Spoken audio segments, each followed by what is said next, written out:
2021 Black Hole CVO Road Glide. It's got just over 2,500 miles on it. Of course, this is the one that has those really cool spoked wheels. It's got the 117. It's got a few extras. It's got a custom seat, a little bit bigger in the rear there and the front. It's got a tab slip-on exhaust. That's why it's a little throatier than normal. It's got docking hardware.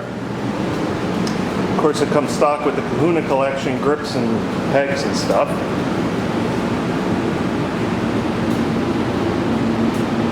Very low mileage. Kept it really nice.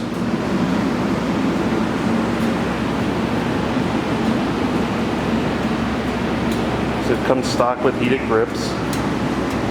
And they got a custom windshield on it, a little bit bigger than the stock one. Give you a little bit more air relief. So if you're looking for a CVO and you love this Black Hole from last year, now's your time. It's a very hot color, so get in here and check it out now.